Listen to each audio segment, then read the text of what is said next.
Hello there, everybody. I am Billy Barnett. So I wanted to give you a little bit of feedback for week one. We finished with grading, and there were a couple of things going on this week that I think you guys are going to want to know about. Um, there was the first part of the group activity, and that group activity is due in week three.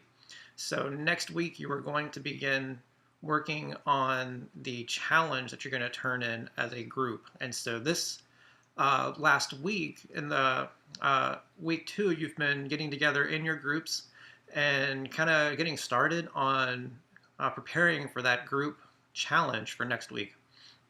So I see some of you guys have turned in your group captains and your group names, and you have probably seen that your discussion board for your group changed from the team number that you're in into the team name that you're in.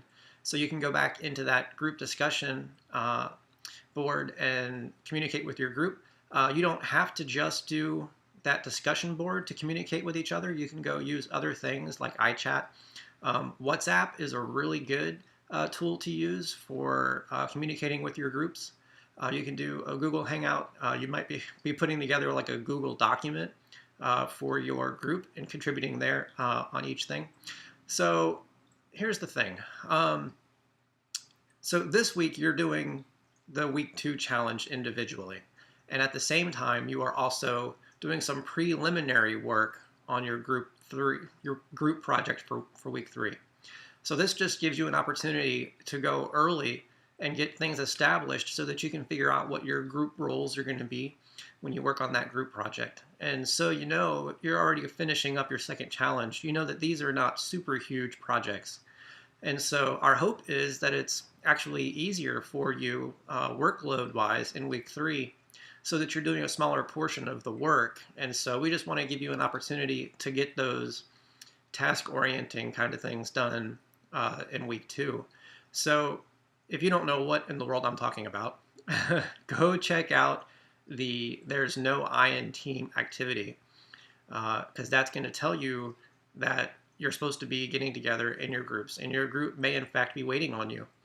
There are a couple of groups still where we don't have a team name and we don't have a team captain, and some of the group members are wondering where their group members are.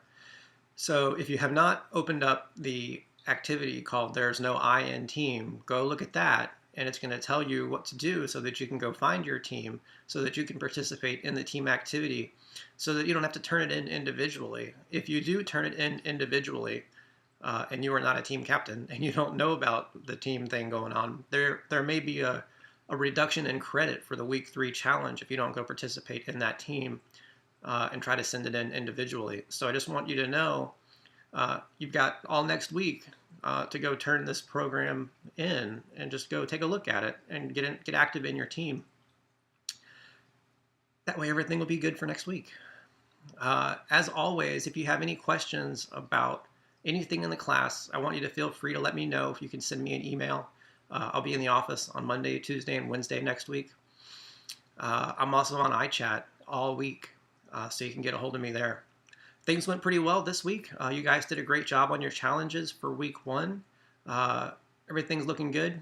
So I want you to know for week two's challenge, as you're finishing that up, make sure that you are incorporating the reading material into your answers about your 5 character strengths for the VME survey. You're going to go take that survey, talk about your character strengths, the top 5 that it gives you. But make sure that you're talking about it using material from week 2 reading when you're telling me about your character strengths. Tell me about the brain. Tell me about how the triune brain type stuff plays in with your character strengths. Talk about positive psychology. What elements of positive psychology are involved in your character strengths? Things like optimism. Optimism is a huge part of positive psychology. Gratitude is a huge part of positive psychology. Gratitude is actually one of the character strengths. So I want to make sure that you guys know that you can be plugging in material from the reading into your top 5 character strength responses. Then you're going to go in and you're going to plug in some reading material from week 2 when you go answer the second part of that challenge. So you're going to be applying material from both weeks in the questions. And the questions ask you to apply material from the reading. So make sure that you do that. That's the number one thing that causes a reduction in points for the week 2 challenge, is people just tell me about their character strengths, but they don't apply anything from the reading. And so I can't give you full credit if you don't apply the course concepts in both of those sections. Discussions are looking good. You guys are doing a great job on those. The brain teasers, those are 5 points each. If you don't do well on those things, I don't want you to be too concerned about it. It's not a deal breaker if you don't do awesome on those. So don't worry about that. Make sure that you are doing the brain teasers and that you're trying your hardest, and you can open up the material in the reading when you're responding to those questions on the brain teaser. The GoToTraining archives are posted. When you go click on the GoToTraining activity and you see maybe that it has already expired for that week, you'll see a little here in orange. And if you click on that orange here, it'll take you to the archive document where all of our archives are stored. So you can go look at those archives whenever it's convenient for you if you cannot make the live sessions. All right, I'm looking forward to the work that you guys are doing. You're doing a great job. Have a great weekend. Thanks.